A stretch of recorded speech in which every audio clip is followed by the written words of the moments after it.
kalau halal haram bukan Iya, ranah bukan kita ya gitu. Tapi memang ada frekuensi invertnya istilahnya, kalau kita tahu ada frekuensi yang bisa menenangkan, tapi memang ada frekuensi yang bisa bikin orang mual, pusing, bahkan berhalusinasi. Jadi temanku ini sampai dia ngebom kalau bom graffiti kan di tembok Iya. kosong ya. Kalau ini dia ngasih frekuensi itu ke Orang. kelas. Di kelas diisi, dipasang speaker dikasih frekuensi itu gitu. Jadi ada yang mual-mual, ada yang apa, terus ada temennya dikirimin, dia tiba-tiba ngelihat ada gerbang, Beb. Yang mengganggu ritme kita tidur kan adalah video-video durasi pendek kan. Kalau film Apa? Durasi pendek? TikTok. Oh, Doom scrolling itu kan yang ngeganggu. pidato-pidato kadang ya. Wow. Pidato luar kan? Iya mungkin, Trump. iya Donald Trump atau apa. Iya, itu Capek sih dengerin Iya. itu.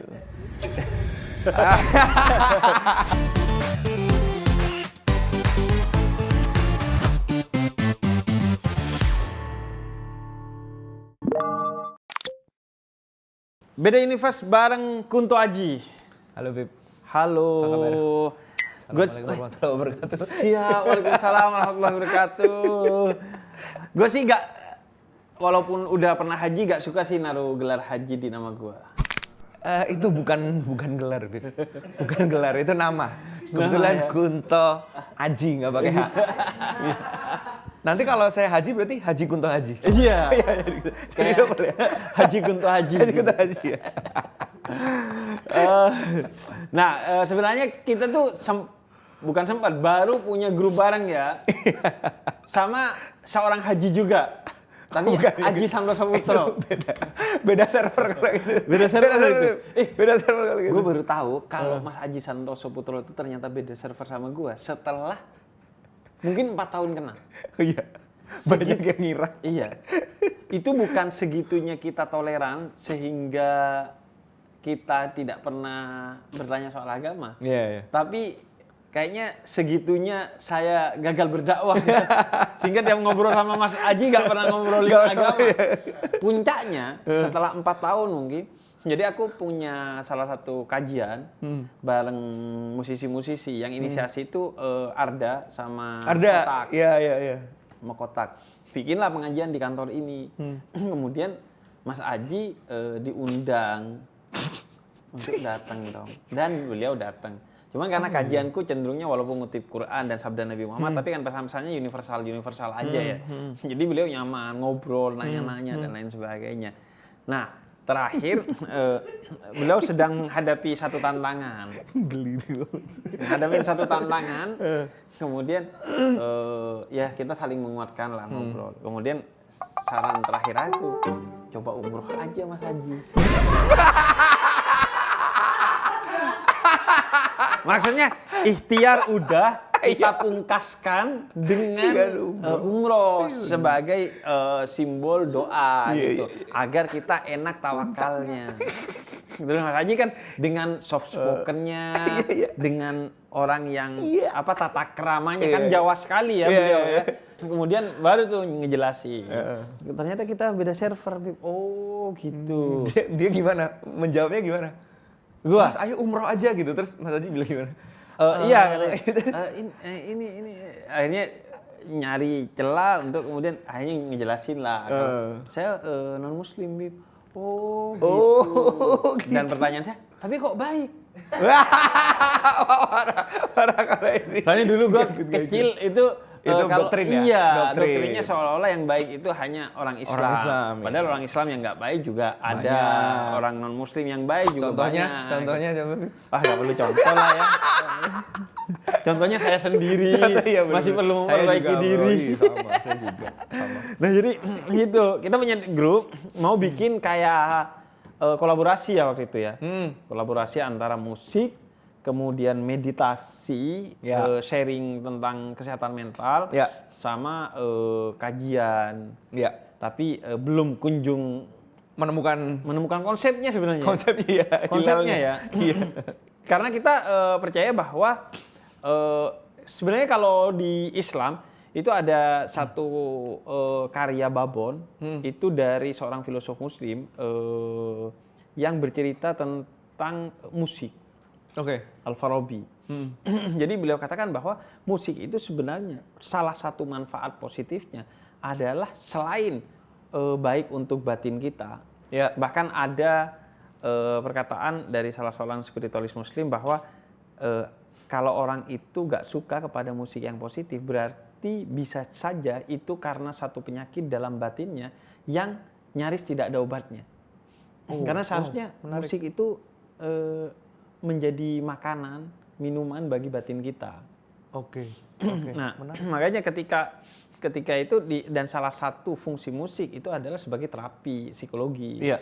Untuk orang-orang yang terguncang jiwanya atau penguatan bagi jiwanya. Makanya pengen kolaborasi kan musik, kesehatan mental dan religiusitas Iya, gitu. iya, Tentunya dengan background agama apapun ya. Iya, iya. Makanya kebayang nggak konsepnya seperti apa waktu itu? Sebenarnya kebayang, tapi maksudnya possibility-nya terlalu luas pada saat Iya. itu, Bib. Dan kita kan ngobrolnya cuma di grup Grup WhatsApp kan, WhatsApp, iya. kayak mendingan ketemu lah. Kita bertiga di grup WhatsApp, aku, Kunto sama Mas Aji ya. Itu pun aku sama Mas Aji punya grup WhatsApp yang nggak ada Kuntonya. Iya. Buat gibahin Kunto. Buat guein aku. Iya. Iya, tapi itu yang juga lu sering lakukan di Urup ya? Iya, iya di konser. Di konser ya? Nah, Jadi Urup tuh apa sih? Urup tuh sebenarnya awalnya konserku sendiri gitu. Konser umum, malam hari. Enggak, ini premis utamanya adalah menyambut matahari pertama, konser subuh-subuh.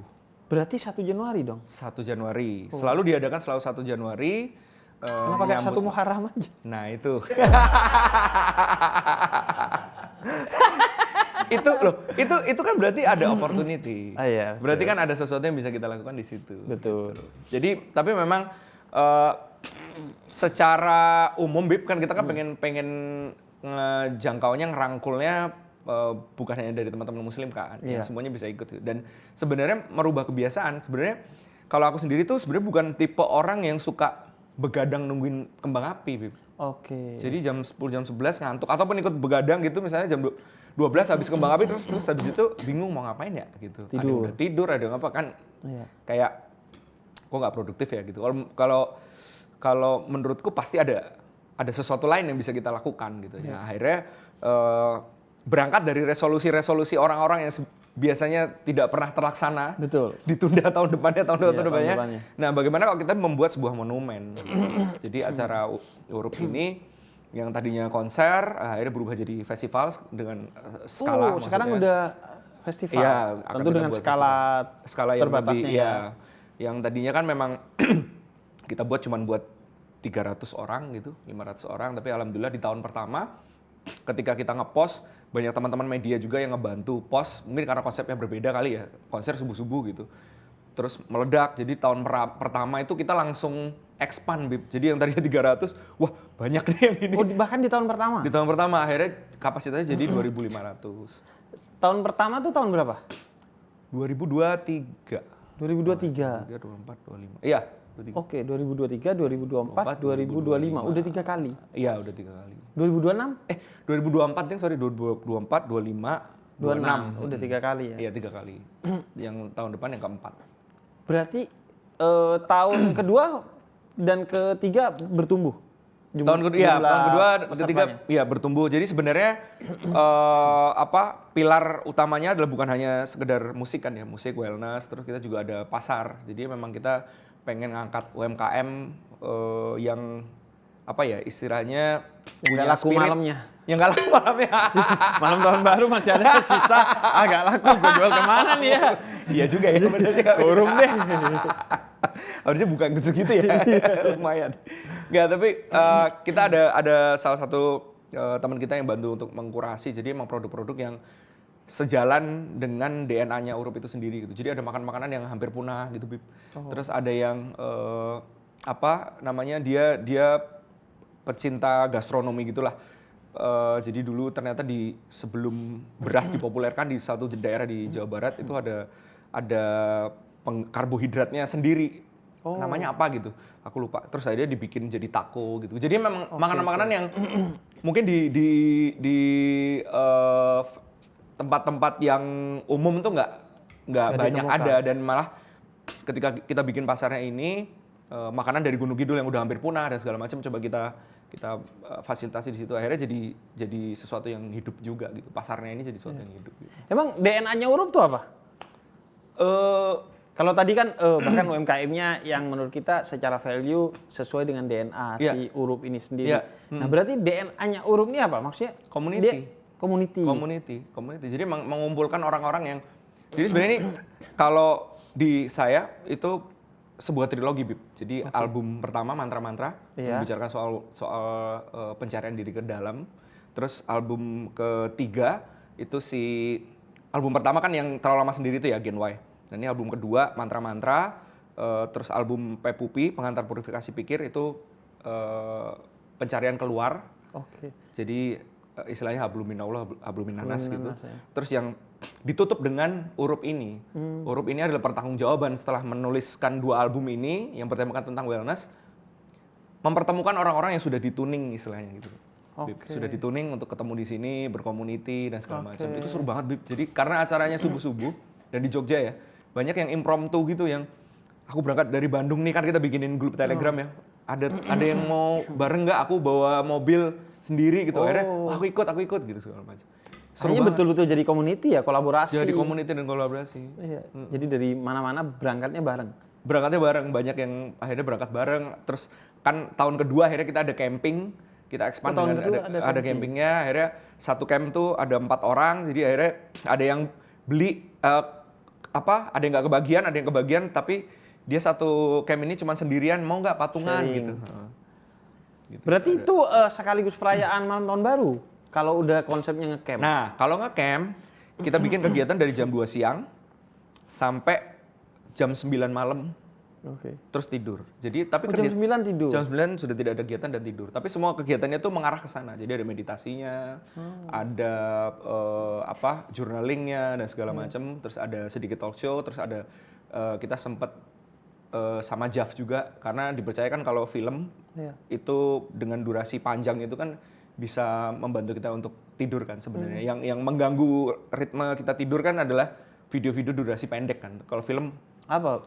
Durasi pendek. TikTok. Oh, Doom scrolling itu kan yang ngeganggu. pidato-pidato kadang ya. Wow. Pidato luar kan? Iya mungkin. Trump. Iya Donald Trump atau Iya, apa. iya, itu Capek sih dengerinnya. Iya. sih. Berarti elemen-elemennya Nah, itu. si Urung nih musik, UMKM, Musik, kemudian wellness. mental ya, Iya, wellness iya, tadi. iya, Itu ketiganya itu ya yang jadi Iya, ininya. jadi pilarnya dan community jelas. Dan community. Oke. Berarti itu jam 9 tidur dan itu efektif. Semua tidur jam 9. Artinya nggak ada yang akhirnya, wah gue mau merayakan tahun baru. Yang jelas tidak difasilitasi tapi. Yang jelas tidak. Nah, menariknya konser Urup ini adalah mungkin karena berdasarkan album-album yang dituliskan ya. Jadi orang-orang itu memang orang-orang yang oke, aku mau datang ke sini mau menerima apapun yang diberi. Jadi ngikut gitu loh, Bib. Karena emang kita fasilitasi kan untuk meditasi sebelum tidur. Terus sebelum tidur tuh ada frekuensi dari teman-teman botol smoker, tau nggak, Bib? Yang dia pakai tanaman dibikin ada frekuensinya, nanti ada suaranya gitu. Oh, Nggak bisa- gue nggak tahu tuh. Nggak tahu. Nah, teman-teman botol smoker dari Bandung itu dia bikin frekuensi yang bikin relax dan akhirnya tidur jam 9. Ya walaupun nggak tahu ya, pasti ada juga yang tidak terbiasa Iya, kan. iya. Akhirnya jadi begadang, tapi di situ kita tidak menyediakan apapun. Jadi mereka mungkin begadang dengan Seadanya kegiatannya lah ya. sendiri gitu. Nah, gitu pada saat itu ya udah 4:30 bangun subuh. Jam 4 azan, subuh 4:30 kita start musik. Jam 7 selesai, habis itu kita buka pasar. Tahun kemarin ada lari. Oh, ada lari. Ada lari juga, kita sama beberapa komunitas lari di Jogja juga, di Bandung. Wih, seru ya. Seru banget, Bib, bener. Dan agak berani, revolusioner ya. Karena kan berarti kan menjadi apa vis-a-vis perayaan tahun baru yang pasti awareness-nya gede banget, Iya. animonya gede banget. Iya. Ini justru antitesa atas itu. Betul. Sebenarnya cara merayakan tahun baru ala Urup ya. Iya. Jadi sesuatu yang berbeda. Iya. Jadi justru cara merayakan tahun baru itu ya dengan kita kemudian menyadari Iya. Dan menghidupkan Iya. apa yang sudah kita jalani dan apa yang akan kita jalani ya. Iya, dari hal-hal sederhana aja Bib ya. Jadi dari gate masuk itu sampai ke tempat konsernya itu kan cukup jauh tuh ya. Ada yang Emang di mana nggak- daerahnya? Di Jogja, di Jogja. Iya, maksudnya itu di hutan gitu. Iya, kayak dia tuh yang punya namanya kok jadi lupa sih. Apa Mas? Don Asram. Iya, Asram Edu Park. Jadi semacam Edu Park besar gitu. Ada camp, mereka sudah menyediakan campingnya, ada penginapan dan segala macam. Nah, dari gerbang penukaran tiket sampai ke stage-nya itu kita minta teman-teman untuk tidak menggunakan HP dan segala macam, untuk berjalan mindful dan segala macamnya. Terus Itu 1 kilometer ada? Ada 1 kilometer. Terus ya kita pasang musik, meditasi dan segala macam. Wow. Ada beberapa orang yang justru meng-highlight momen itu. Perjalanan itu? Iya, instead of panggungnya, instead of musiknya, instead of apa ya. Dia justru meng-highlight, Mas aku ternyata lama nggak begini ya. Iya. Gitu. Nggak ngelamun, nggak merasakan sesuatu yang dia datang juga nggak ngarepin apa-apa. Dia datang sendiri, subuh-subuh, nggak ngarepin apa-apa, cuman menerima saja di situ apa yang dihadirkan. Ternyata yang aku butuhin ini salah satunya. Iya. Karena tren-tren gitu khususnya di anak muda sejak milenial sampai Gen Z itu kan tumbuh ya di beberapa kawasan ya. Iya, iya. Salah satunya kan di Nevada ada tuh yang konsepnya begitu-begitu juga tuh. Camp, cuman itu agak lama tuh beberapa hari. Coachella ya? Oh iya, iya, iya. Iya, Coachella. Fuji Rock juga. Bukan apa? Bener nih, Dunning apa?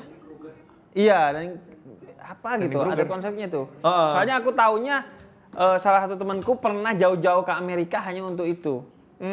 Dia meditasi selama berhari-hari tanpa HP, tanpa gadget. Oh iya itu banyak tuh ya. Iya. Di Bali juga. Misalnya kalau kita bisa juga melakukan dengan umroh, dengan haji itu kan sebenarnya konsep-konsep yang sama. Betul. Bagaimana menghadirkan diri secara utuh agar kemudian bisa hidup juga secara utuh kepada orang lain. Betul. Nggak menjadi orang lain, nggak membandingkan diri kita dengan orang lain dan lain sebagainya. Betul. Wow. Berarti itu udah tahun ketiga. Tahun ketiga. Line up-nya ada selain lu? Line up musisinya? Sejauh ini memang karena basicnya adalah konserku sendiri, jadi selama tahun ketiga ini masih konserku sendiri, Bib. Tapi kemarin dibantu sama beberapa featuringan, kita sempat ada Bilal, Naikila, Nadine, Bisma, Fani Sugi dan segala macam, banyak. Kita setiap tahun pasti selalu ada, dan itu tidak kita umumkan sama sekali. Jadinya mereka justru line up-nya siapa? Iya, jadi bukan paling suka tuh gue yang gitu-gitu. Jadi bukan dan mereka datang itu ya alhamdulillah ya selalu banyak yang beli. Jadi mereka datang itu bukan nungguin mau nonton siapa gitu loh, Bib. Jadi memang mau menikmati suasananya gitu. Jadi ya tahun ini kita mulai seriuskan bicarakan soal festival itu, akan ada banyak perubahan juga. Berarti di tahun baru 2027 tuh nanti. 2027. Gue suka tuh karena Kenduri Cinta yang digagas oleh Cak Nun, M. Hainun itu juga gitu. Salah satu aturannya adalah line up tidak diumumkan. Bahkan kadang dia nggak tahu line up-nya siapa, tiba-tiba jam 10 ada yang datang, ya udah naik ke panggung dan lain sebagainya. Karena menurut gue mengacu ke Quran, puncak cinta tuh itu. Cinta itu pada dasarnya adalah mawaddah, cinta kepada sesuatu karena kelebihannya. Puncaknya adalah rahmah, cinta justru minus pada kekurangannya. Jadi gak lagi berharap apa-apa. Apa yang datang ya udah gue nikmati, gue cintai, karena gue yakin semua itu baik buat diri gue gitu. Wow. Jadi line up gak diumumin? Gak diumumin. Tahun ketiga 2026 berapa yang hadir? 3.000 di luar undangan. 3.000 di luar undangan. Tapi emang itu udah pack sih, Bib. Kayaknya 4.000, 5.000 gitu udah nggak, kalau ditambahin lagi akan nggak nyaman. Mungkin karena tempatnya udah segitu ya. Iya. Tapi ngomongin soal Kenduri Cinta tadi, aku memang banyak terinspirasi juga dengan itu. Jadi memang pertunjukan musik itu bukan hanya musik doang, Bib. Jadi memang banyak ngobrolnya, banyak tukar pikirannya di situ justru tempatnya gitu. Termasuk di Urup itu. Iya, justru di ada Urupnya. ngobrolnya. Banyak ngobrol. Dan kemarin juga ada almarhum Pak Nasirun. Oh iya, Pak D. seniman. Nasirun. Ya, Pak Nasirun. Beliau baru meninggal, Wafat. seniman lukis, seorang yang baik, Maestro, luar seorang biasa. yang religius, Luar biasa. seorang yang baru ketemu sekali sama gua, tapi gua ngerasa udah lama ketemu beliau. Padahal gua gak pernah ngelihat beliau di konten atau Iya. apa, dan gua dapat dikasih satu lukisan oleh Lukisannya. beliau. Iya. Iya. Beliau sangat Orang luar baik biasa. banget. Luar biasa. Ya beliau mensupport Urup tahun kemarin gitu. Jadi ya kita sangat senang banget lah untuk ke Urup ini bisa jadi wadah lah gitu. Iya. Nah, berkumpul. Konsepnya tuh gimana ya? Karena kan ya vis-a-vis tahun baru ya, malam tahun baru ya. Artinya membuat orang akhirnya memilih untuk ya udah gua tahun baruannya di sana. Yang artinya tidak tahun baruan dalam pengertian yang umum, yang populer gitu. Nggak mudah kan? Dan itu tiket kan? Bayar tiket berarti iya, orang. bayar tiket. Wow. Itu gimana ngonsepinnya? Awalnya ya kayak orang Artinya kan gila semua pasti. orang ya, Iya. gini ya, kalau kita mikir ya, salah satu tantangannya, pertama semua orang ya pengen merayakan malam tahun baru. Iya. Bersama mungkin keluarga di berbagai tempat. Yang kedua, kalau kita bicara line up, mau ngundang line up siapa? Malam tahun baru mah pada ngonser semua di mana-mana kan. Dan pasti susah untuk nolak karena ya kita tahu red card-nya pasti lagi tinggi-tingginya tuh kalau malam tahun baru. Artinya kan tantangannya banyak banget. Banyak banget. Iya. Ya awalnya kayak orang gila, maksudnya kayak ngapain bikin begitu, Mas bener lu mau bikin begini segala macam. Tapi oke, kita start aja nggak apa-apa, karena aku percaya bahwa ada orang-orang yang sama gitu. Ada orang-orang yang memang berpikir bahwa nggak menikmati kayaknya party tahun baru tuh nggak kurang ini deh gitu. Jadi akhirnya kita berangkat dari situ ya, makanya tadi awalnya hanya 300 orang dan alhamdulillah setiap tahun bisa sampai 3.000 4.000 dan datanya 60% itu dari luar kota, bahkan dari Malaysia. Dari Mereka Malaysia itu datang. berapa persen gitu, iya. Karena ada konsep ngecamp itu ya. Iya nggak semua ngecamp karena ngecampnya kan terbatas ya. Oh, ngecampnya Ngecamp-nya terbatas, tuh cuman- bukan yang ribuan itu bisa enggak, ngecamp. enggak. Oh, Wah itu berarti kayak kalau yang itu mereka tidurnya di luar dong, di hotel-hotel juga. gitu. Kan ada hotel. Oh iya, ada Ya, hotel. maksudnya bukan di luar lokasi panggung kan? ya, Iya, bukan, enggak. iya. Bukan di lokasi Iya, kan iya. berarti. Jadi mereka datang diusir tuh. sama Satpol PP. Hah? Enggak, berarti mereka di hotel baru datang subuh tuh. Yes, tapi kita juga keuntungannya adalah di Jogja kan itulah kenapa kita belum pindah, sebenarnya kan pengennya pindah-pindah kota, tapi di Jogja itu mereka bisa sekalian liburan. Jadi datangnya atau pasca habis itu sekalian liburan gitu. Iya. Jadi Berarti bisa mereka tiket itu include malam berarti. Malam mereka harus datang tuh yang sampai jam 9. Ada dua tipe. Oh, ada dua. Ada dua Ada yang tipe. cuman Ada yang subuh doang. nginep. Nah, yang nginep itu terbatas. Biasanya cepat habis. Nah, kalau yang datang pas Berarti subuh itu, subuh aja. subuh aja itu masih aman biasanya. Pas hari H banyak beberapa itu. Oke. Nah, kenapa konsepnya subuh? Karena menyambut matahari pertama, Bib. Karena kadang Tuhan aja manggil kita gak bangun ya subuh. Apalagi cuman Kunto Aji ya. Nah, itu sering itu kan? komen-komen gitu. Malah nonton konser bukannya sholat subuh. Ya bukan berarti gak sholat subuh Tapi kan kan. sholat Kalau subuh dulu padahal, iya. Sholat subuh dulu, bahkan bisa difasilitasi Ya, netizen sholat subuh. biasa. Iya. Enggak, artinya kan susah kan bagi orang yang gak ngecamp di sana kan seharusnya. Padahal justru mereka yang terbesar kan, yang gak ngecamp di sana kan yang terbesar. Iya, Kalau yang ngecamp terbatas kan. Dikit banget ya. Subuh. Wow. Serba berani itu project gila sih ya. Iya, alhamdulillah, Bib. Alhamdulillah. Dan kalau gue sukanya karena memang subuh, apalagi di hari pertama di tahun itu memang penentu, dan penentuannya itu gue selalu bilang di subuh, baik penentuan dunia lu maupun akhirat lu. Dunia lu ditentukan di sholat fajar 2 rakaat sebelum subuh, karena itu seperti dunia dan seisinya bahkan lebih. Sehingga kalau tugas pertama duniawi lu aja lu tinggalkan sholat fajar 2 rakaat, berarti ke belakang udah berantakan lo. Iya. Kemudian untuk akhiratnya, tugas pertama dan utama kita di dunia, kata Al-Quran adalah sholat subuh. Kalau ini aja lewat, berarti udah hari lu tidak baik-baik saja gitu. Kalau gue pernah lihat konten orang Eropa, itu bilangnya katanya penentu kita di suatu hari, di setiap hari, itu adalah bersihin kasur kita apa enggak. Karena itu tugas pertama kita sebagai manusia. Ketika bangun, tugas pertama, karena mereka non-muslim ya, tugas pertamanya ya bersihin kamar. ngerapiin kamar. Kalau itu aja lu gagal, berarti hari itu adalah manusia gagal lu. Nah, kalau gua sebagai seorang muslim, tugas pertama dan utamanya kan sholat subuh ketika bangun.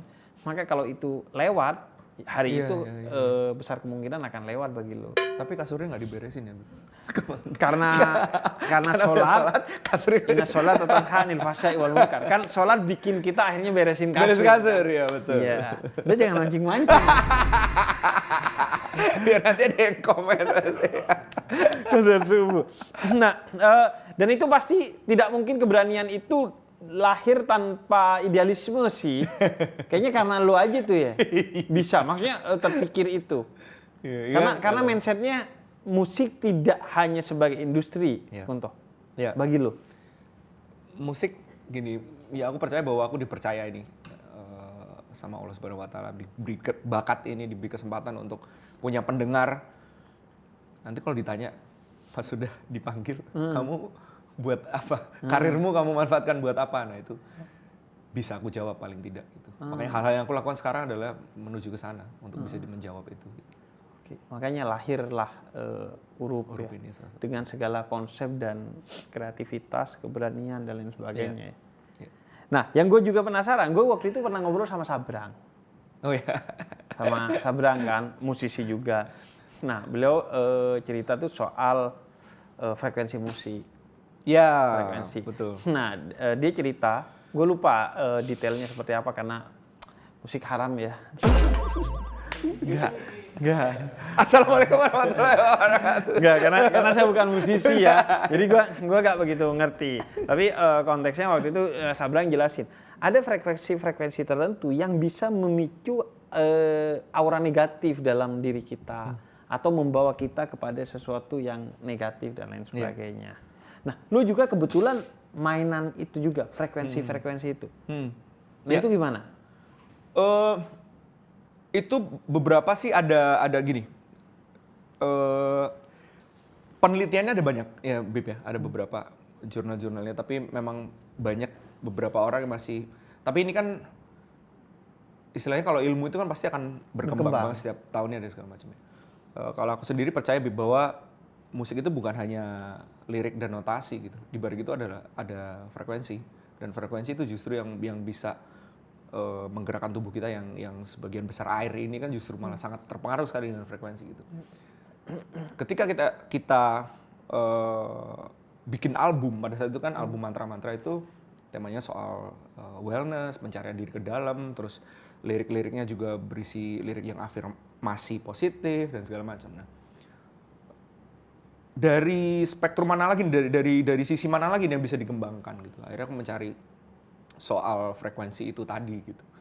Oh, ternyata ada beberapa frekuensi yang memang dipakai biasanya untuk meditasi dan segala macam itu kan, untuk membuat kita lebih fokus, lebih tenang dan segala macam. Nah, terus aku berpikir bahwa kenapa ini tidak digunakan di musik pop ya gitu. Walaupun sebenarnya sudah ada sih yang melakukan. Beatles bahkan sempat melakukan gitu, frekuensi 432, ya 432 dan segala macam. Tapi sebenarnya ada yang lebih luas dari itu gitu.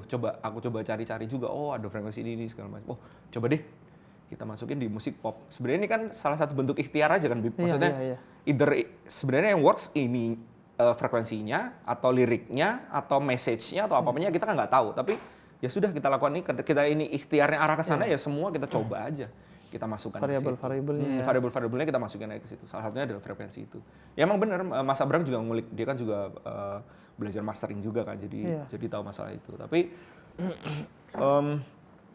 untuk efektivitasnya, maksudnya ketika ada yang bilang, wah berarti frekuensi ini berhasil, aku nggak bisa karena itu bukan bidangku, aku nggak bisa. Tapi aku yang ada sebuah produk industri. Maksudnya yang aku lakukan kan adalah sebuah produk industri. Sebuah lagu pop yang memang sudah kemasannya sudah pop, jadi ada unsurnya, ada lirik, ada notasi, ada message dan segala macam. Tapi di situ juga ada frekuensi gitu. Sebenarnya aku sih sempat ngepost juga di Instagram, tertarik untuk kalau ada yang mau bikin penelitian di sini, siapa tahu ada yang mau bikin penelitian, kan kita punya sampel, kita punya data. Kalau mau dikembangin, nanya-nanya lagi juga bisa sampelnya gitu untuk sebenarnya frekuensi ini beneran works atau enggak sih? Iya. Ya mungkin bisa jadi disertasi atau tesis atau Iya. skripsinya anak IKJ, Iya. anak kalau Jogja di apa isi, Isi. ya? Atau Di psikologi isi. juga bisa. Atau psikologi Iya. dan lain sebagainya. Menurut gue menarik sekali sih. Karena waktu itu gue yang nanya tuh ke Sabrang. Ya. Jadi ya. gue akan mencoba mengsaintifikasi. Sebenarnya kan kalau di Islam kan ada pandangan yang bilang musik itu bisa haram, musik itu bisa halal. Ya. Biasanya tergantung pada dua. Pertama merujuk kepada surat Luqman. Kalau sia-sia atau mengarah kepada kemaksiatan, maka dia haram. Ya. Makanya tadi sedangkan lo justru tujuannya sebagai pertanggungjawaban kepada Tuhan dan mengajak orang untuk hidup. Ya. Nah, yang kedua mengacu kepada sabda Nabi, kalau dia digunakan sebagai perangkat kemaksiatan atau bercampur dengan kemaksiatan. Nah, sedangkan yang lo lakukan kan justru antitesa dari perayaan-perayaan tahun baru yang mungkin sia-sia atau beraroma kemaksiatan. Nah, akhirnya gue nanya, kalau secara saintifik, karena Sabrang kan juga di fisika. Ya. Nah, kata gue secara saintifik bisa nggak sih kita nentukan frekuensi sekian itu haram gitu? Atau artinya lu kalau di frekuensi ini pasti ngarahnya ke negatif. Nah, baru kemudian Sabrang tuh cerita tuh, memang ada frekuensi tertentu yang bisa ngarahin orang untuk kemudian terdorong pada dorongan-dorongan yang negatif gitu. Misalnya kalau dalam konteks agama makanan haram, itu kata Nabi Muhammad dia akan mendorong tubuh ini pada sesuatu yang negatif. Ya. Jadi enteng melakukan hal-hal negatif gitu. Nah, kalau lu secara lebih teknis, makanya gua soalnya tertarik banget sama gitu-gitu. Iya, sempat ngobrol sama salah satu teman di isi, dia sempat meneliti ini juga. Jadi kalau halal haram bukan ranah kita ya gitu. Tapi memang ada frekuensi invertnya istilahnya, kalau kita tahu ada frekuensi yang bisa menenangkan, tapi memang ada frekuensi yang bisa bikin orang mual, pusing, bahkan berhalusinasi. Jadi temanku ini sampai dia ngebom kalau bom graffiti kan di tembok kosong ya. Kalau ini dia ngasih frekuensi itu ke orang. Kelas. Di kelas diisi, dipasang speaker dikasih frekuensi itu gitu. Jadi ada yang mual-mual, ada yang apa, terus ada temennya dikirimin, dia tiba-tiba ngelihat ada gerbang, Beb. Terus ada apa kayak sosok jin ifrit gitu keluar dari gerbangnya itu, mau ngejar-ngejar dia gitu. Habis itu langsung dicopot karena frekuensi itu. Jadi emang bisa menimbulkan halusinasi dan segala macam. Ada tuh pasti ada. Dan prosesnya nggak yang semudah itu ya. Nggak yang langsung pasti. Nggak langsung wah tiba-tiba tuh nggak ada penggondisian, ada hipnosisnya dan segala macam gitu. Jadi memang itu variabelnya harus banyak kan yang ini. Harus banyak. Ini part of berbagai variabel itu. Betul. Jadi yang aku lakukan secara teknis di lagu pop ini pasti kadarnya tuh hanya sedikit sekali, tapi dia mensupport afirmasi lirik, mensupport message-nya dan segala macam. Tapi kalau membicarakan soal apakah ada yang negatif, ada banget. Bisa bikin orang mual, muntah segala macam. Itu efek ininya, efek lebih panjangnya bisa ya nggak tahu, bisa stres mungkin. Bisa stres. Iya. Mungkin dengernya sound horeg dia ya. Kaca pecah kalau itu. Tapi emang itu kan otak juga punya frekuensi dan lain sebagainya kan. Artinya apapun yang ada di luar kita itu bisa memberikan pengaruh baik positif ataupun negatif, baik atau buruk dan lain sebagainya. Jangankan itu, Bib. Nada bicara kita, di mana kita ngomong, di nada mana kita bisa meyakinkan orang. Di nada mana saya suka nasi goreng. Album ketiga saya, album Pengantar Purifikasi Pikir, kalau Habib dengerin secara seksama, itu saya tidak menggunakan teknik penyanyi yang wah segala macam. Saya menurunkan teknik itu untuk bisa menyanyi seperti orang berbicara, seperti orang speech. Dan itu juga dipilihkan range vokalnya dan segala macam. Karena pada saat itu saya tahu salah satunya adalah Mas Sabrang juga yang sempat ngomong sih bahwa kayak Presiden Obama dan segala macam itu dia punya konsultan untuk suaranya di mana dia ngomong, bagaimana cara dia ngomong. Nah, aku juga membedah itu sendiri untuk Oh iya, kalau terlalu begini, message-nya mungkin tidak akan nyampe. Tapi ketika aku ngomong dengan nada segini, lurus dan segala macam, Iya. itu akan bisa langsung masuk ke pikiran. Makanya ya menentukan akhirnya kan. Iya, sangat Kalau menentukan. hai antek-antek asing, itu frekuensinya di mana? Iya, makanya karena gue tipikal orang yang menikmati musik itu bukan utamanya karena irama-iramanya, Iya, tapi iya. lebih kalau gue ya pribadi lebih karena liriknya. Iya, oke. Makanya gue menikmati One Vals gitu misalnya ya karena liriknya, gue menikmati Bob Marley karena liriknya, sehingga kemudian spektrum musik gue mungkin agak aneh, agak luas, karena ya gue nggak peduli sama oh ini pop, oh ini rock, oh ini reggae, enggak, Iya, tapi iya. message-nya apa, liriknya, gue akan cenderung menyukai ketika liriknya Iya. oke. Dan gue percaya bahwa variabel itu harus semuanya dimasukkan. Makanya gue akhirnya mau ketika Yura Yunita ngajakin gue kolaborasi di lagunya yang Tanda untuk kemudian memasukkan doa gue, walaupun kemudian volumenya di super kecilkan, Iya, tapi iya. paling enggak beliau percaya dengan itu semua Iya. variabelnya dimasukin. Iya, Jadi di betul. lagu itu juga ada frekuensi-frekuensi doanya Iya. gitu. Karena kan religi itu kan nggak mesti sholawatan, nggak Iya. mesti membacakan ayat Al-Quran. Iya. Album atau lagu religi bagi gue sesimpel album atau lagu yang ngajak lo menjadi baik, Ya. kembali kepada diri lo seutuhnya sebagai manusia, Ya. pengasih, penyayang dan lain sebagainya. Ya. Terus berarti setelah kalau album pertama tuh karena anak pertama ya, Generation biasanya Y, ya, anak tahu pertama lah masih sendiri, buat happy-happy masih- aja ya. Happy-happy masih. Tapi memang sudah ada ini, Bib, maksudnya udah ada proyeksi visi untuk bikin album yang lebih serius, lebih teknikal gitu lah, kayak mantra-mantra itu. Tapi kan karena karya pertama sepertinya untuk masuk ke industri butuh sesuatu yang lebih ringan dulu lah. Gitu. Lebih ringan, Walaupun lebih sebenarnya berdamai ya. iya, sebenarnya Terlalu Lama Sendiri itu kan lagu tentang quarter life crisis, bukan lagu cinta-cintaan gitu sebenarnya. Oke. Tentang orang-orang, karena di sekitarku pada saat itu masih sibuk ngejar beasiswa, sibuk apa segala macam, orang yang sibuk dengan dirinya sendiri, Iya. tapi tidak memikirkan perjodohan. Sebenarnya itu loh, bukan nelangsa, wah aku nggak punya, bukan tipe orang yang seperti itu gitu. Jadi tapi ditulisnya di permukaan sehingga orang bisa menerima dengan lebih. Iya, dan orang bebas mau menafsirkan itu, misalnya Iya. tentang cinta-cintaan ya, Iya. terserah lah ya, karena ketika karya udah dilempar ke masyarakat dia yang jadi milik Betul. masyarakat lah ya. Nah, kemudian ada album keempat sekarang, Menuju album keempat. menuju album keempat. Iya. Judulnya Kuda Hitam. Kuda Hitam, wah Senegal tuh kalau di Piala Dunia. Iya, Kuda Hitam tuh Senegal kalau di Piala Dunia tuh. Senegal, kemudian Norway kemarin, Norwegia Norway. kalau Iya, sekarang iya. ya. Dulu tuh Senegal, Korea Selatan. Iya, iya. Apa kalau berarti Kuda Hitam? Kuda Hitam menurutku sebuah fase sih, Bib. Maksudnya kita pasti ada di titik-titik persimpangan hidup yang kita tidak diunggulkan gitu. Karena aku berkali-kali merasakan fase persimpangan itu, dan aku rasa setiap orang juga pasti ada itu, Fase-fase titiknya. itu. Walaupun itu tidak merujuk ke satu orang ya. Maksudnya bukan oh ini kuda hitam, tapi setiap orang pasti punya Fasenya, fase-fasenya. iya. Betul, betul. Dia tidak diunggulkan. Tidak diunggulkan dan segala macam, tiba-tiba dia bisa thriving, bisa muncul, itu juga pasti Iya. ada. Dan itu tinggal kemudian perspektif kita kepada itu apa? Apakah ia karunia atau justru bencana ya? Luar biasa. Iya kan ya? Betul.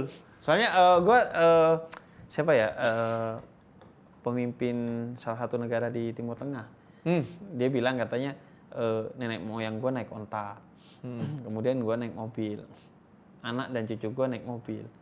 Prediksi gue anak dari cucu gue itu naik onta lagi atau bahkan berjalan kaki, karena masa sulit itu melahirkan orang kuat. Iya. Orang kuat itu melahirkan masa muda, Masa muda. masa muda melahirkan orang lemah, orang lemah melahirkan masa sulit lagi, Iya, gitu. Iya, iya, iya. Jadi ya quarter life crisis lah, ujian lah, bencana lah, azab sekalipun Iya. lah, kuda hitam. Iya. Ketika posisi kita di sana, maka justru ya tergantung perspektif ya. Betul. Lu nyoba mau ngasih perspektif nih Iya. melalui album. Berapa lagu? 9 lagu. 9. Rencananya sekitar 9 lagu. Oke. Oh ini masih On progress. lagi on progress. Udah ada dua lagu. Wah, iya. Banyak ya. Iya. Udah ada 2 Biar lagi. semangat disebutin dulu. Judul Iya. albumnya Kuda Hitam. Gitu. Iya, Kuda Hitam. 2 udah jalan singlenya. Baru 1. Oh, baru 1. Yang rilis baru 1. Berani. Berani. Iya. Agak aneh juga tuh, iya, B-nya kecil ya, nulisnya ya, B-nya kecil, bener Iya nggak kecil, sih? betul. Berani, jadi teman-teman berani itu berani, tapi B-nya kecil, yang lainnya besar. Kan Iya. seharusnya saya sebagai seorang penulis tersinggung. Iya. Kan kalau penulis Nggak usah, B-nya Aidan. besar, iya, polisi bahasa kan. Asik. B-nya, seharusnya kan B-nya besar, semuanya kecil. Iya. Itu kenapa? Tipu. Tipu. Enggak. Kepencet emot. Enggak, Bib. Awalnya memang pengennya judulnya ada berani. Itu udah jadi satu kata yang menurutku gini, aku kan selalu merespon kondisi ya, Bib. Maksudnya mau nulis lagu apapun tuh, misalnya ini berani ada lagu cinta sebenarnya, tapi lagu cinta Apa? Oh, lagu cinta. Lagu cinta, love song, lagu cinta di zaman apa gitu. Nah, zaman sekarang yang kita butuhkan apa sih menurutku ya keberanian gitu. Makanya judulnya Halus Berani. Ketika aku coba menulis, Mas judulnya apa nih? Mas tulis kreditnya dong gitu kan, nulis kredit kan. Dimulai dari judul dulu gitu. Pas nulis dengan ejaan sesuai kaidah gitu, B-nya besar, lainnya kecil. Kayak kurang yakin ya. Berani itu sendiri tidak merepresentasikan rasa berani yang seharusnya bold dan yakin gitu. Terus aku coba tulis kapital semua. Berani gitu. Iya, caps lock tuh. Caps lock. Biasanya bos ke bawahan. Kok kayak dimarahin ya, dan berasa tidak manusiawi gitu. Oke. Di satu waktu aku nonton podcastnya Mas Ferry Amsari. Oke. Salah satunya terus ya nonton podcast Mas Ferry Amsari, dia sempat ditanya bahwa Mas kamu kan salah satu orang paling berani Iya, salah di negeri ini. Bikin kabinet bayangan sekarang. Oke, kamu nggak ada rasa takut Mas gitu. Nah, jawabannya menarik bahwa dia punya rasa takut, dan rasa takut itu yang dia bawa dan dia lawan setiap hari. Dan keberanian itu dimulai dari hal-hal kecil. Itu nyampe banget. Itu kena banget di aku. Terus sempat ngobrol sama Mas Dandi juga soal itu. Dan di Dwi Laksono. Dan di Laksono. Iya. Ya ini 2 orang menurutku paling Berani. berani ya di negeri ini. Jadi kalau ngomongin keberanian mereka lah ini. Ya itu, mereka punya rasa takut gitu. Jadi, wah, ya juga ya. Untuk sebenarnya memang keberanian itu harus dimulai dari hal-hal kecil gitu. Oke. Aku coba tulis iseng. B-nya kecil, yang lain besar gitu. Oh. Kok alay ya? Tapi kok lucu. Iya. Ya udah deh, pakai aja. Bahwa keberanian diawali dengan hal-hal kecil. Hal kecil. Kalau di Islam itu disebutnya riyadhah tuh. Kata Nabi, sesuatu yang kecil tapi konsisten itu lebih aku sukai dari banyak tapi musiman gitu. Nice. Jadi kunci para kekasih Tuhan itu sampai kepada Tuhan adalah riyadhah. Ya. Membiasakan sesuatu yang luar biasa agar menjadi kebiasaan. Jadi kecil tapi konsisten tuh. Ya. Akhirnya dan sebenarnya nggak tahu ya, secara linguistik masuk juga ke konsep kuda hitamnya kan. Iya. Artinya kan berani tapi diremehkan itu maksudnya ya B-nya B kecil itu tadi. Iya. Tidak diunggulkan. Tidak diunggulkan. Dari awal yang seharusnya B besar, lainnya kecil, ini justru B-nya kecil, yang lainnya besar. Justru dianggap ya tidak diunggulkan. Seharusnya yang B-nya besar, ini justru B-nya kecil. Iya. Jadi nyambung semua tuh ya. Iya. Kalau yang berani udah bisa dinikmati di Spotify ya? Sudah bisa. Yang Di berani. semua ini sudah bisa. Di semua platform musik lah ya. Iya. Kalau gue justru ingatnya karena gue seorang pendakwah ya, ingatnya sama seorang feminis. Kalau nggak salah Aminah Wadud. Itu beliau di berbagai platform tulisannya, itu nama beliau selalu ditulis dengan huruf kecil semua. Jadi seharusnya kan Aminah A-nya besar, Wadud W-nya besar kan kalau secara linguistik. Beliau maunya semuanya kecil. Sebagai bentuk representasi dari nasib perempuan di dunia saat ini yang selalu dikucilkan, dikecilkan dan seringkali dijadikan warga negara kelas kedua. Entah oleh penafsiran agama yang salah atau faktor-faktor budaya, patriarki dan lain sebagainya. Jadi penuh Iya. dengan filosofi Iya. gitu ya. Wow. Iseng aja Bib, iseng aja sebenarnya. Iseng aja, tapi ya iseng-isengnya tapi filosofis ya. Filosofis. Berarti berani nih, kenapa akhirnya love song? Nah, itu pertanyaan yang menarik. Karena saya capek Bib. 2 album ini terakhir itu. Urup-urup. Dua album mantra-mantra sama pengantar purifikasi pikir itu kan risetnya panjang karena membicarakan masalah yang isu yang sensitif kan. Iya. Dari mulai album mantra-mantra aja ketika keluar itu kan ya ada tekanan, ada Pro segala kontra, macam ya. protokol kontra dan segala macam. Aku menyadari bahwa ini hal yang positif, yang sensitif. Aku merasa ini hal yang penting, aku harus keluarkan. Nah di tengah-tengah prosesnya kan memang akhirnya aku harus berkonsultasi, berkonsolidasi dengan teman-teman profesional dan segala macam untuk membuat itu di semua turunannya bahkan video klipnya dan segala macam itu tidak jadi kontraproduktif, justru malah menjadi melukai niat-niat kita gitu. Contohnya di video klip Jernih itu penggambaran visualisasinya itu seperti visualisasi ketika sedang sebuah sesi kita ketemu dengan psikolog gitu dan aku ngobrol juga dengan mereka penggambaran apa yang tidak boleh, apa yang boleh gitu. Karena lagu ini kan soal proses memaafkan ya. Memaafkan itu kan salah satu ya Paling berat perjalanan terpanjang. perjalanan terpanjang gitu. Bahkan sampai seumur hidup bisa jadi kita melalui itu kan. Nah, Betul. ini diwakili oleh satu lagu yang liriknya juga banyak berulang, aku memaafkan dan segala macam. Jadi secara visual, secara audio itu konsultasi, riset dan segala macam. Nah, 2 album ini tuh sangat menyita pikiran dan otak gitu Bib. Jadi udahlah habis ini aku mau santai aja lah. Aku udah nggak mau pakai kan toh juga sudah ditutup nih udah jadi trilogi yang mateng ya dengan Urup itu udah jadi trilogi. Iya.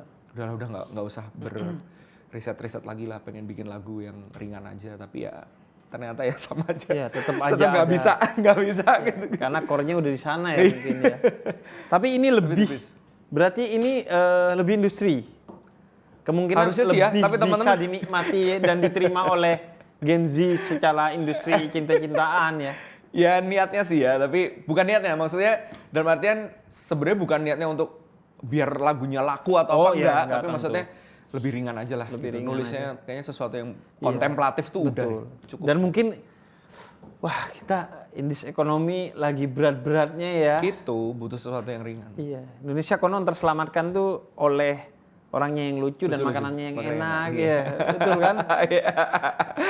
Masih main trap. Masih Gak tahu. Gua lagi punya niat yang mulai gue seriusin, mulai gue riset untuk berhenti thread. Oke, Dokter Tirta katanya berhenti. Oh iya, Dokter Tirta berhenti ya? Oke. Gue kan udah berhenti Facebookan lama banget. Gue berhenti Twitter mungkin udah 3 tahun. Oke. Nah, thread tuh karena sebenarnya buat lucu-lucuan aja waktu itu. Karena kan pada dasarnya kan gue penulis. Dan penulis tuh suka banget kata-kata yang pendek tapi efektif, indah dan lain sebagainya. Kenapa gue suka? Kenapa gue raket nyamuk? Kaget deh. Ada suara raket. Itu frekuensi yang buruk. Frekuensi. Iya. Mengagetkan. Gue yakin juga ini apa? PLN tuh kalau udah hampir habis yang tit. Itu ada risetnya tuh. Ganggu itu. Itu emang ganggu itu. Harusnya tinggi ganggu. Token kan suara token listrik. Nah, gue suka tuh. Makanya gue platform pertama gue Twitter. Gue pertama kali berdakwah secara serius tuh di Twitter. Di Twitter. Jadi gue suka banget sebenarnya Twitter. Gue suka banget thread gitu. Cuma, wow, thread ternyata sekarang konon limpahan orang Facebook katanya. Ada orang Facebook yang ke thread. Jadi akhirnya lebih toksik lebih lagi, ribut lagi daripada Twitter. Iya. Jadi gue lagi mikirin apa gue berhenti ya thread gitu. Kalau lu justru menikmati masih? Enggak juga sih sebenarnya. Tapi aktif, beberapa waktu belakangan juga banyak keributan yang ya kita tahu bahwa itu juga ada yang settingan ya gitu. Tapi sebenarnya ada tools-toolsnya kan Bibi. Maksudnya gimana kita ngeklik not interest dan segala macem untuk gitu. atau kita search yang benar-benar kita suka, benar-benar search gitu ya. Search Dari apa meme gitu apa nanti dari akan muncul buka itu. udah punya niat ya. Oh, gue search ini. Karena memang ya kebutuhan kita sebagai orang yang suka menulis ya, aku nggak bilang penulis, orang yang suka menulis tuh pasti lebih suka sosial media yang text based. Iya. Aku nggak bisa main TikTok sama sekali, Bib, sumpah. Kayak TikTok mau ngapain ya? Ini tim tuh kayak, Mas ayo dong isi TikTok, bikin video ini gini. Tapi nggak bisa. Tapi kalau nulis, waduh, kalau Twitter, kalau thread tuh bisa apa aja keluar karena kepala juga berisik, Bib. Jadi butuh. Nggak bisa. Aduh. Ini sih.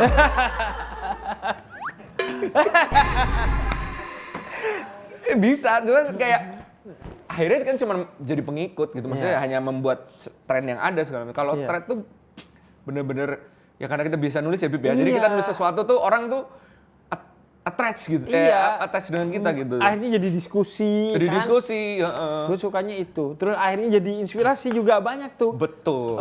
Bahkan sekarang di TikTok itu banyak banget yang sebenarnya tulisan-tulisan gue di thread itu kemudian diktokan oleh orang, jadi di capture kemudian dijadikan konten. Cuman kan anak-anak muda tuh kreatif banget, jadi dia tahu tuh caranya. Iya. Sayang sih sebenarnya, cuman ya emang buzzer itu sih yang ganggu sih ya, yang angka-angka anonim dan lain sebagainya. Nah, ngelola fanbase-nya gimana nih?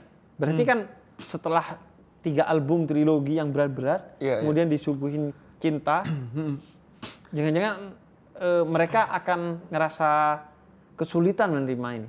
Gak ada kekhawatiran itu? Enggak sih, enggak. Justru aku ngerasa cukup beruntung sih, Bib. Maksudnya ya karena karya itu ya, karena karyanya mungkin ya. Jadi mengumpulkan orang-orang yang memang level yang jelas minat bacanya tinggi. Terus level kesadarannya cukup tinggi. Jadi diajak diskusi, aku sering bikin acara kelas urup segala macam itu antusiasmenya tinggi. Untuk diskusi masalah sesuatu juga tinggi. Jadi emang aku sendiri sebenarnya masih belum bisa bagus mengelola sebuah fan base gitu. Tapi aku bikinnya jadi community aja karena tuh juga ada urup ini kan. Jadi emang community, kita membicarakan sesuatu. Kalian punya apa? Ayo kita fasilitasi. Bahkan merchandise di urup, kalian yang suka bikin karya, ayo bikin. Nanti kita bikin jadi merchandise, bagi hasil. Gitu. Jadi emang bener-bener ada yang bikin kursi, Bib. Bikin kursi dari satu lagu ini terus dibikinkan kursi, terus dijual di urup gitu-gitu. Jadi emang aku tuh lebih suka seperti itu gitu loh. Kursi kesadaran ibarat kata tuh, karena terinspirasi dari urup. Buat kursi DPR enak tuh. Waduh. Ya kan, kursi kan sendiri itu kan ya. Kursi terhormat untuk orang-orang yang sadar. Iya bener. Kalau nggak dapat kursi bawa sendiri. Enggak, maksudnya album keempat nih, setelah fanbase-nya disuguhin trilogi yang wow, tiba-tiba lagu cinta-cintaan.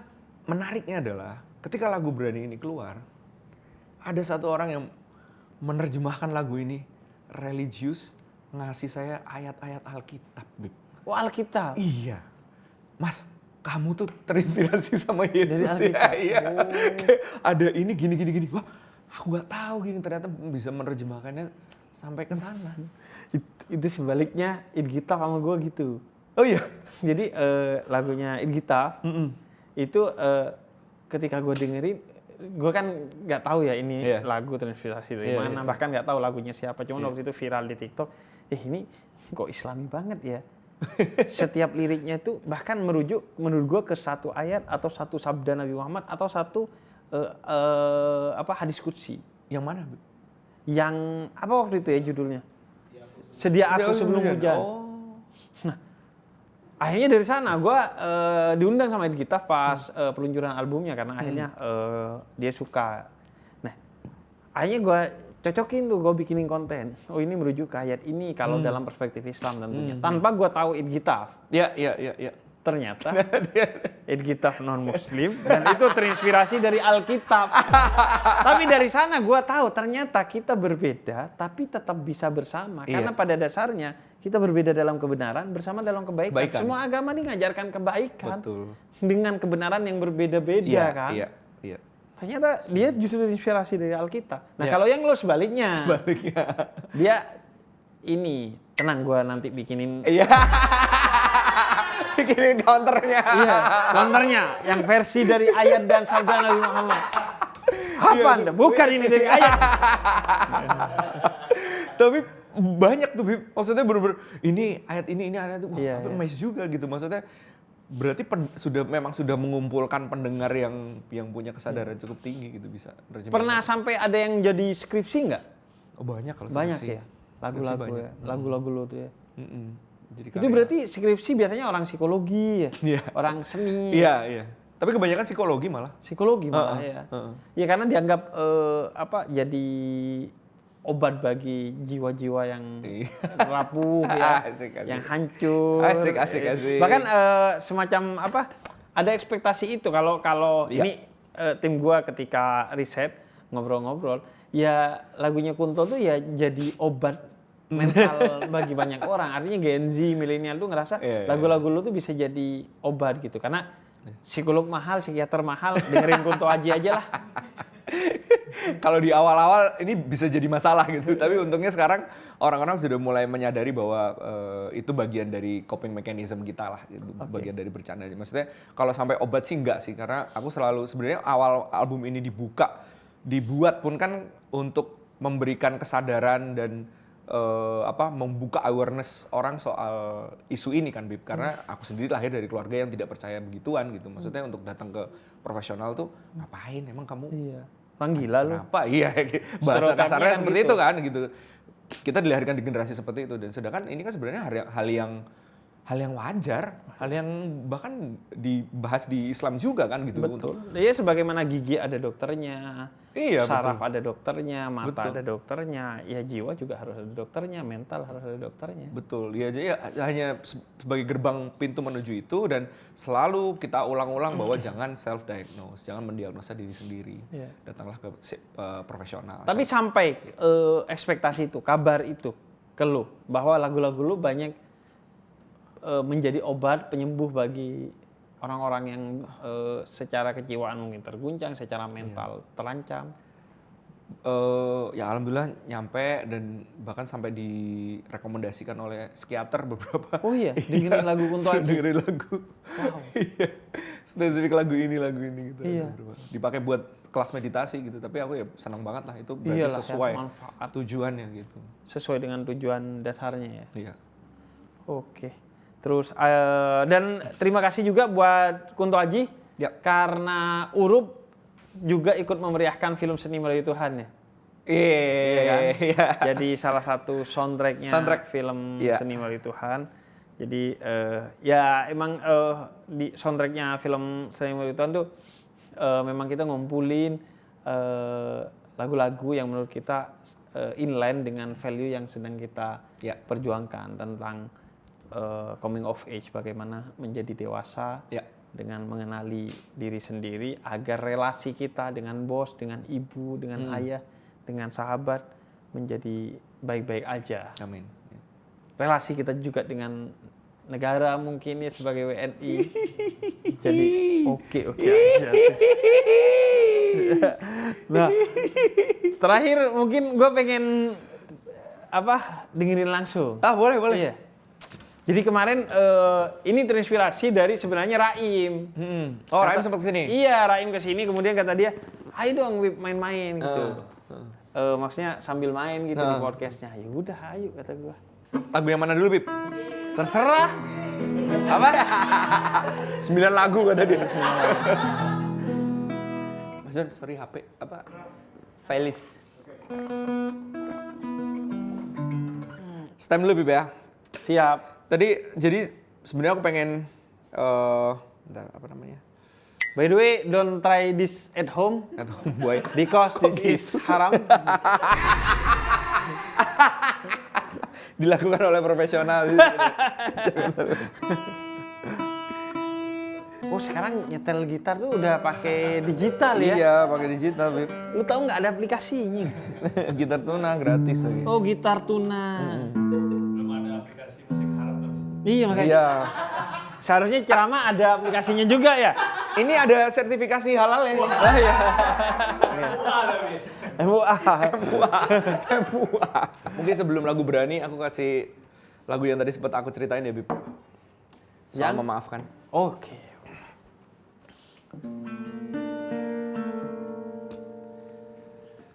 Aku berserah semakin malam, semakin lirih suara terdengar. Mengapa dunia tak adil?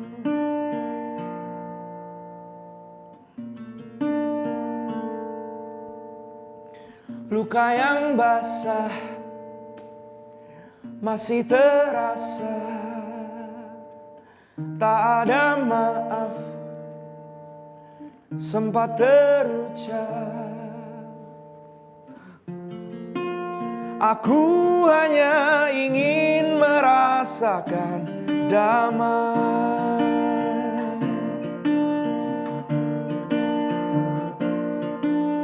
Jiwa yang tertawa, aku memaafkan.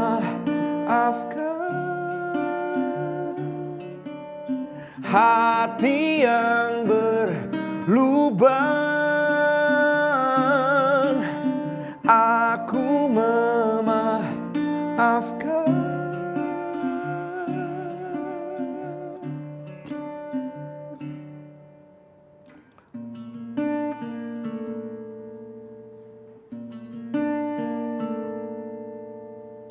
Agar yang keruh terurai luruh, agar hatiku semakin teduh. Aku hanya ingin merasakan damai.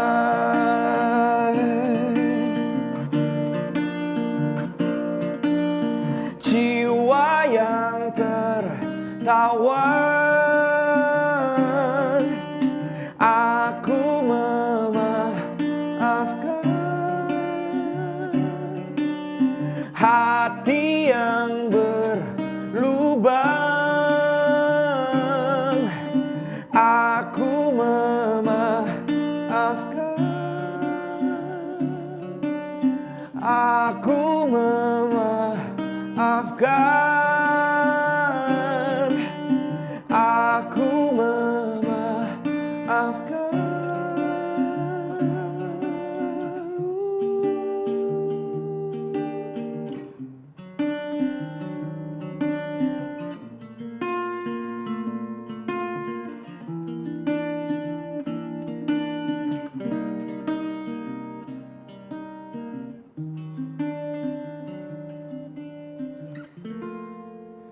Aku hanya ingin merasakan damai.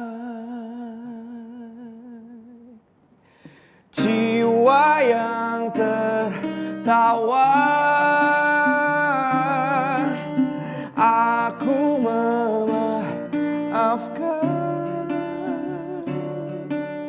Hati yang berlubang, aku memaafkan.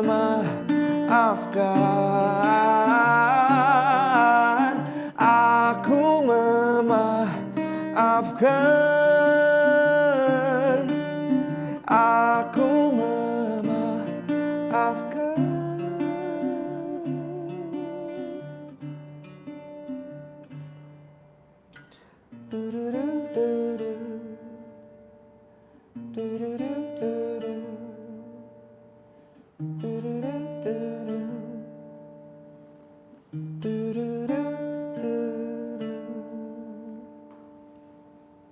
Wih.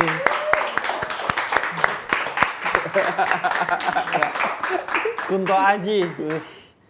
Emang memaafkan tuh wah, sesuatu yang Sangat besar, perjalanan terjauh. Ya. Makanya di surat Al-Imran tuh puncak dari ketakwaan adalah ketika kamu tidak marah, memaafkan dan justru bersedekah kepada orang yang bikin kamu marah. Puncak takwa. Puncak seorang hamba.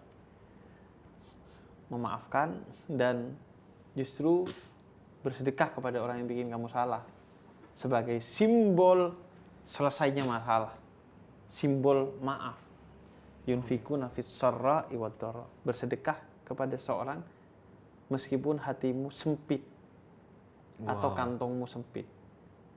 Karena itu di hadis qudsi itu dibilang Allah mencintai orang kaya yang dermawan, tapi Allah jauh lebih mencintai orang miskin yang dermawan. Karena ketika kantongnya sempit dia dermawan, itu hebat. Ketika hatinya sempit dia bersedekah. Gue lagi gak sukanya sama lu, tapi gue bantu lu. Karena lu butuh, itu ketakwaan tuh. Iya. Kalau memaafkan orang yang tidak meminta maaf dan orangnya udah nggak ada, gimana? Maaf itu kan urusan kita dengan Tuhan ya, bukan urusan kita dengan orang yang bersalah kepada kita atau orang yang kita berlaku salah kepada dia. Dan tugas kita memang meminta maaf, bukan mendapatkan maaf. Dan tugas orang yang disalahi adalah memberi maaf. Karena itu Imam Ghazali itu pernah cerita, kelak di akhirat ada riwayat tentang seseorang bersama temannya di persimpangan surga dan neraka. Kemudian dia melihat salah satunya ke surga. Itu tempat apa Tuhan? Begitu indah. Kemudian Tuhan katakan melalui para malaikatnya, itu surga. Kemudian bagaimana cara aku memasukinya? Kemudian kata Tuhan, gandenglah orang di sebelahmu. Orang yang selalu berlaku salah kepadamu, membencimu, memfitnahmu, menggibahimu, bawalah dia ke surga. Karena surga itu nilai tukarnya adalah dengan memaafkan orang yang berlaku salah kepada kita. Bagaimana dengan memaafkan? Rezim. Tahu saya. Beda ya. Beda kalau itu ya. Oke, ini lanjut. yang berani. Wow. Jangan lagi kau tanya kemana ku bawa hidupmu.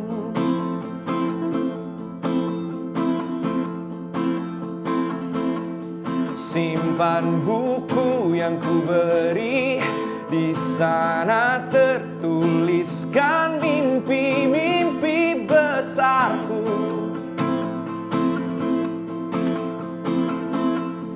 Kau takkan melihatku takut, akan ku pakai sebagai jubah.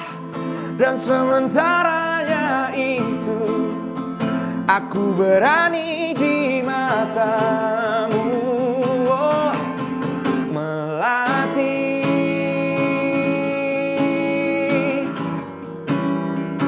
sehancur apapun itu, aku akan menjagamu. Oh, tak perlu lagi mencari.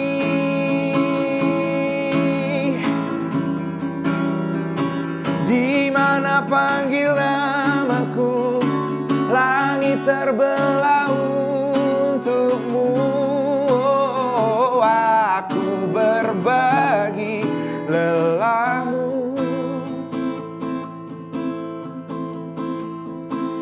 Kita mulai lagi dari puing-puing,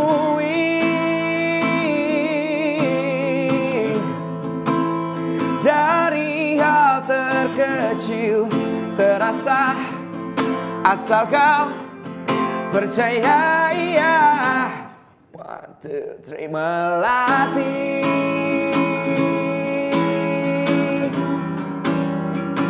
sehancur apapun itu, aku akan menjagamu. Oh, tak perlu lagi mencari.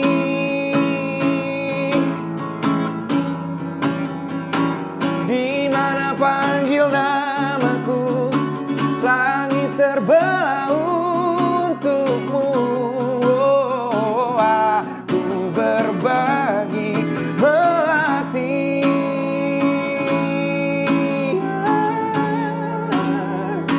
Sehancur apapun itu, aku akan menjagamu. Oh, tak perlu lagi mencari.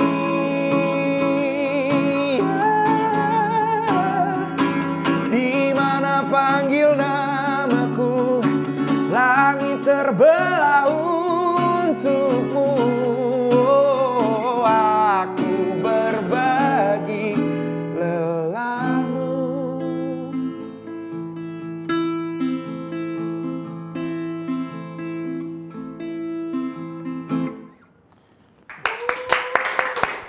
Emang berani sih ya.